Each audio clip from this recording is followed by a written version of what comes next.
평화로운 주말입니다. 한번 보세요, 날씨. 이게 진짜 이제 가을 하늘이죠. 하늘이 진짜 아름답습니다. 근데 제가 산에 살잖아요. 여기는 바람 소리 같은 게 크게 잘 들리거든요. 나무가 이렇게 바람에 흔들리는 이런 모습들 보면 정서적으로 참 평화롭습니다. 이제 산 밑을 내려가면 지옥이죠. 농담이고요. 지금 산책 겸 이제 운동 삼아 그렇게 이제 산을 걸어서 내려갈 겁니다. 뭐 차 타고 잘 다니는데 오늘은 걸어서 내려가려고요. 뭐 자동차 기름이 없어서 기름 아끼려고 그런 건 아니에요. 뭐 눈치채신 분은 다 채셨겠지만 제가 오늘 어떤 말씀을 좀 드릴 거예요. 뭐야 머리에 거미줄. 죽겠네. 이 카메라가 이렇게 걸으면 또 짐볼이 없어서 흔들릴 것 같은데 최대한 제가 화면 안 흔들리게 조심해 볼게요. 어지럽다고 하시니까.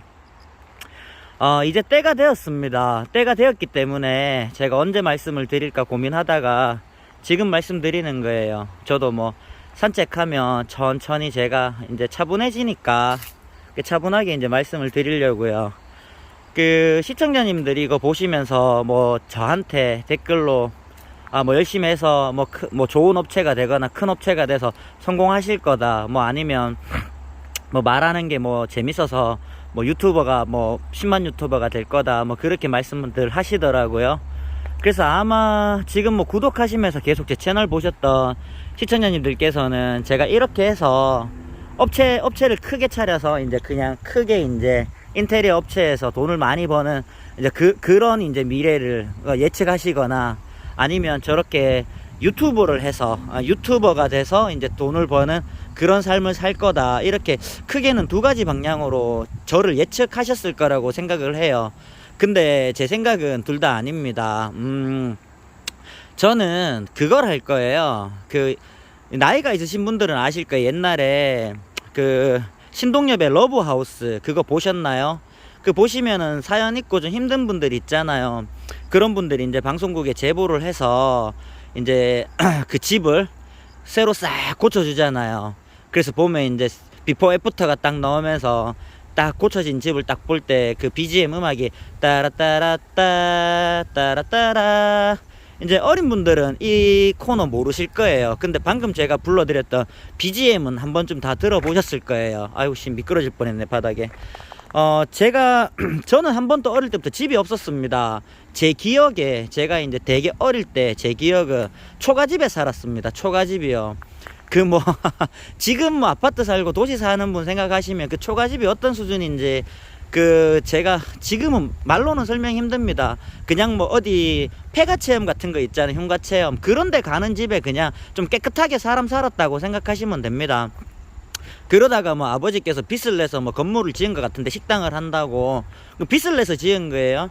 뭐 아버지도 내가 어릴 때면 뭐 그때 당시 신용이 있고 대출이 다 되고 했지 않습니까? 어쨌든 간에 빚을 내서 지었는데 1층 건물이에요. 2층은 옥상이죠. 2층 건물 아닙니다. 그러니까 1층이 이제 가게이기 때문에 가게에 이제 손님 받을 뒷방이 2개가 있었고요. 어머니 아버지는 그 뒷방에 하나 쓰셨어요. 근데 누나랑 저는 이제 옥상에다가 컨테이너를 놓고, 컨테이너 방이 2칸인 거, 저는 작은 칸, 누나는 큰 칸, 그렇게 해서 컨테이너 있는 집에 누나랑 제가 거의 뭐 제가 중학교 이상까지 그렇게 살았습니다. 이제 그러다 보니까 컨테이너 살면 되게 춥잖아요. 옥상인데 당연히 여름엔 엄청나게 덥고 겨울엔 엄청나게 춥고, 물론 뭐 전기 온돌 판넬이 깔려 있긴 했었어도, 그리고 이제 그 집에 이제 살 때도 그게 이제 주택용이 아니지 않습니까? 뭐 상가 1층에 손님 받고 이런 데인데 어머니 아버지도 손님 받는 그 뒷방에 하나 이불 깔고 주무시는데 뭐 개인 사생활 같은 거 있겠습니까? 뭐 누나랑 저도 마찬가지였고요.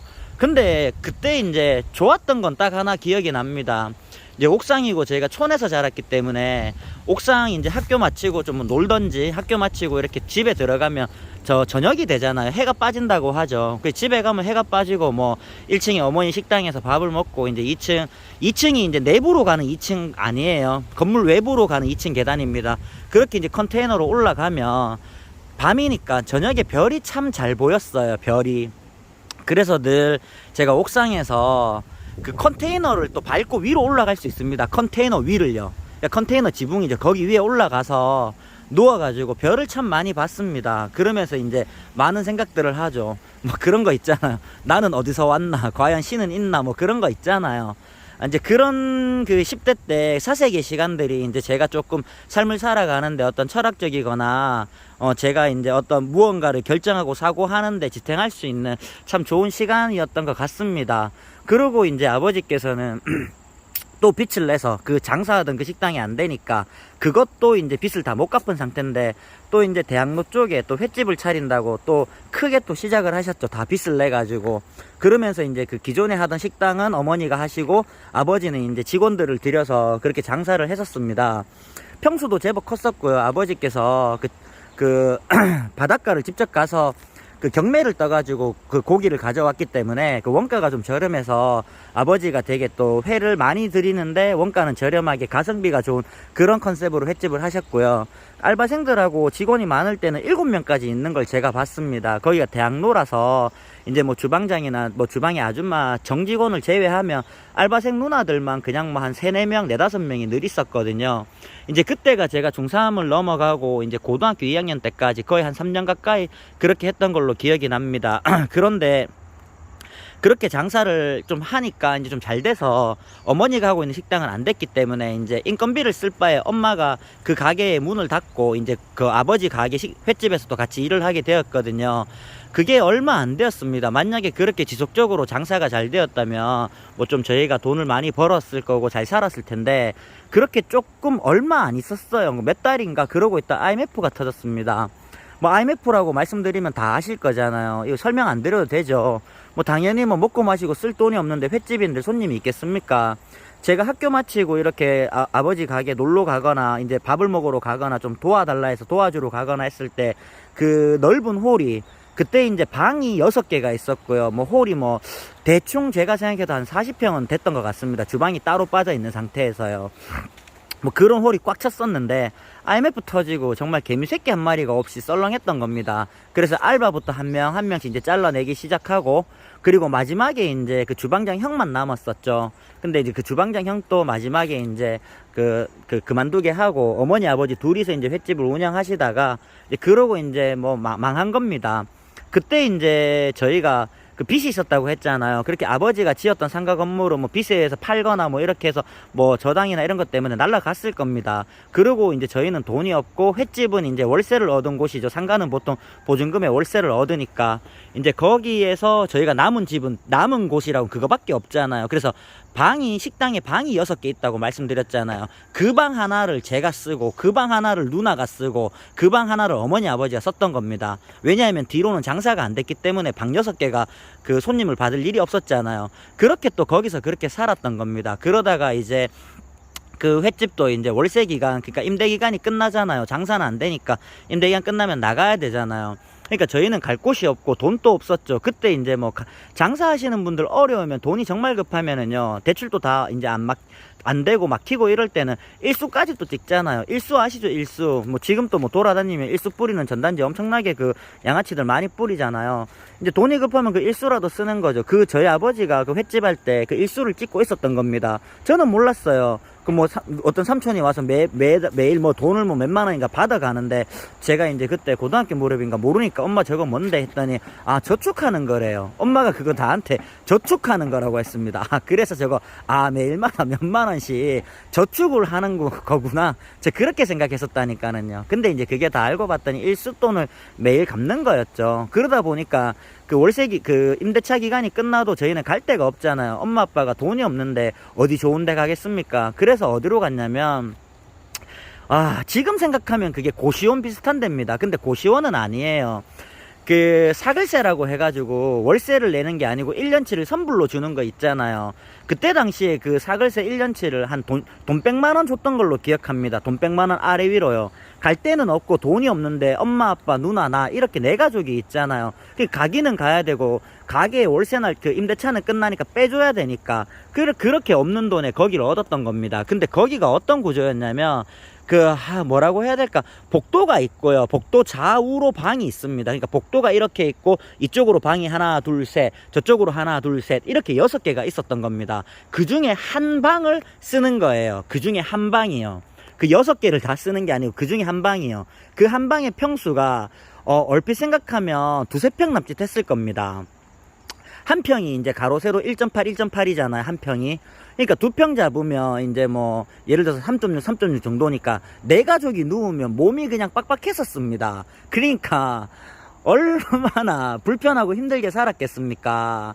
그때 당시 누나는 고등학생이었고, 저도 이제 중3 때에서 고1 정도 때였단 말이죠. 누나가 연년생이니까, 저보다 한 살 많았으니까, 제가 고1 때 누나는 고2였던 겁니다. 어쨌든 그렇게 해서 사글세가 1년이니까, 누나가 고3 때쯤, 제가 고2 때쯤, 고3 때쯤인가, 대충 그 정도의 한 20년 전의 이야기라서 정확히 기억은 안 납니다. 어쨌든 성인이 될 때는 아니었어요. 고등학교 졸업하기 전까지 그렇게 살았습니다. 근데 이제 그렇게 살아보면은요, 얼마나 개인적인 프라이버시 공간이 없어서 힘들겠어요. 그 네 가족이 그 단칸방에, 그것도 그 단칸방이라는 게 어떤 독채로 있는 한 집이 아니었다니까는요. 제가 드린 말씀을 잘 상상해 보세요. 2층이었어요. 2층인데 2층 계단 타고 올라가면 가운데 복도가 있고 복도 좌우로 방이 3개씩 해서 6개가 있었는데 그 중에 한 칸이 저희 집이었다고요. 네 가족이. 근데 우리 누나는 그때 고등학생이었고 여자들은 또 그런 거 굉장히 예민하잖아요.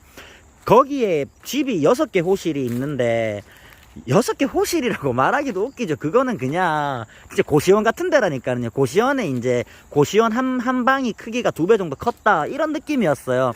근데 이제 여기에 이제 화장실, 샤워실이 공용으로 쓰는 거예요. 그 이제 복도 들어가는 입구에 하나가 있는 거죠. 그러면 이 6세대가 하나를 써야 됩니다. 근데 여기 보면은 뭐 예를 들어서 뭐 1홍직 나가는 분도 계실 거고 학생도 있었을 거고 어떤 뭐 직장 나가는 사람도 있었겠죠. 그 누나가 이제 아침에 학교를 가려고 씻으려고 화장실을 가면 그 화장실에 우리 누나만 쓰는 게 아니잖아요. 이 6세대 사람들이 다 나와서 볼 일도 보고 씻고 이러니까 씻기가 너무 힘든 거예요. 줄을 서야 되고. 그래서 누나가 씻고 나왔을 때 또 남자들이 막 줄 서 있고 이러면 누나는 그게 너무 부끄러웠던 겁니다. 그래서 저희 누나는요, 아예 막 새벽 5시에 일어나가지고 있잖아요. 사람들 일어나기도 전에 있잖아요. 그리고 혼자 씻고 첫 차 타고 막 나가고 그랬었습니다. 아무튼 그렇게 살아왔던 게 제 10대의 이야기입니다. 그래서 지금 또 뭐 최근까지 영상 보시면은 저희 집 없고 아버지 도박했고 그 옛날 할머니 할아버지 댁에 아버지가 그 도박으로 날렸는데 고모가 이제 그 담보를 갚아줬고 그렇게 살고 있다고 말씀드렸잖아요. 결과적으로 제가 어릴 때부터 저는 한 번도 저희 집이라는 곳에 살아본 적이 없었습니다. 그리고 제가 중학교 때 이렇게 친구들한테 놀러 가면 초등학교 때는 다 촌에서 자랐던 친구들이고 촌학교 나왔으니까 중학교는 이제 살짝 시내로 갔겠죠. 이제 그랬을 때 시내에 갔던 그 중학교 때 만났던 친구들은 아파트에 사는 친구들이 많았습니다. 한 절반은 아파트, 절반은 빌라 뭐 이렇게 살더라고요. 그래서 친구들한테 아파트에 놀러 가보면 사는 게 와 그렇게 좋더라고요. 겨울에 그렇게 따뜻하지, 따뜻한 물 잘 나오지. 저는 아시잖아요. 겨울에 따뜻한 물이 어디 나옵니까? 어머니가 막 수도 올고 이러면 그 가스레인지에 대야에 물 데워가지고 가스레인지 그 데운 그 뜨거운 물을 수도꼭지 막 녹이고 안 녹으면 아침에 한겨울에 말이에요. 안 녹으면 그 물을 2번 3번씩 끓여서 데워가지고 찬물하고 섞어서 큰 대야에 받아서 그렇게 바가지로 머리 감고 했었었는데 그러니까 친구들 보니까 참 부러웠죠. 지금 또 뭐 제 집은 없지만 남들이 이렇게 어디 뭐 결혼해서 살고 있는데 가보면 그 단란하고 그런 행복감 이런 게 저한테도 되게 따스하고 행복하게 참 좋게 느껴지더라고요. 그래서 제가 이제 그 집이라는 거 거기에 대한 갈망이 좀 어릴 때부터 크게 있었던 것 같습니다. 그래서 제가 이제 말이 길어졌지만 다시 앞으로 돌아갈게요. 제가 지금부터 뭘 할 거냐면 저는 제보를 받을 겁니다. 그 MBC에서 했던 거 맞을 거예요. 신동엽의 러브하우스. 그 어려운 사람이나 주변 사람들이 그 MBC의 그 방송국에 제보 사연을 줬겠죠. 그래서 이제 채택되신 분들에게 가서 무료로 집을 새롭게 다 꾸며드리고 이제 그런 프로그램이었잖아요. 저는 그거를 제가 유튜브판 러브하우스를 지금부터 시작할 겁니다. 제가 왜 구독자 1000명까지 기다렸냐면요. 구독자가 1000명이 넘을 때부터 커뮤니티라는 기능이 생깁니다. 게시판이라는 걸 쓸 수 있어요. 지금은 제가 영상밖에 찍을 수 없지만 구독자가 1000명이 넘어갈 때부터 우리 왜 유튜브 보면 노출되어 있는데 뭐 설문조사하고 게시판 같은 거 공지 올려놓고 이런 거 보셨잖아요. 그 기능이 1000명부터 생깁니다. 그래서 저는 그 기능이 필요했던 거예요. 제가 유튜브로 돈 벌겠다 생각하는 게 아니고 유튜브는 저는 그냥 하나의 그 매체일 뿐인 거예요. 그래서 이제 그 기능이 생겨야 제가 그걸 통해서 제보도 받을 수 있고, 제가 공지를 하니까 어려우신 분이나 주변에 어려운 사람이 도움이 필요하시면 저는 인테리어 집수리 이런 리모델링을 할 수 있는 기술자이기 때문에 제가 이제 사연이 적합하고 타당하면 그 우선순위를 정해서 차례대로 전국을 돌아다니면서 집을 깨끗하게 수리해 드리겠다 무상으로 그렇게 공지를 하고, 그리고 여기 지금 영상 보시는 분들 보시면은 이런 관련된 종사자분들 많으시잖아요. 기술자분도 계시고, 이 업을 하고 계신 업자분도 계시고, 또 이제 이 업을 배우고 있는 초보분도 계시고, 아니면 앞으로 배워볼까 하는 관심 있는 분들도 많이 계시다는 걸 저는 알고 있습니다. 어느 지역에 어느 사연자가 채택이 되면 저는 그쪽으로 공지를 다시 게시판을 이용해서 공지를 띄워서 봉사활동하러 오시고 싶은 분들이 계시다면 이쪽으로 와서 같이 봉사활동 하시자라고 저는 그렇게 공지를 하려고 합니다. 일당은 드릴 수가 없어요. 저도 무상으로 봉사하는 입장이기 때문에 대신에 오시면 제가 아는 기술 한도 안에서는 다 무상으로 가르쳐 줄 수 있습니다. 그곳에서 봉사활동도 하면서 배우고 싶은 기술들에 대해서 제가 다 무상으로 공유하면서 거기서 같이 시공을 하면서 연습도 할 수 있는 좋은 기회가 될 거라고 생각합니다. 일단 뭐 저의 다음 그 행보는 그렇고요.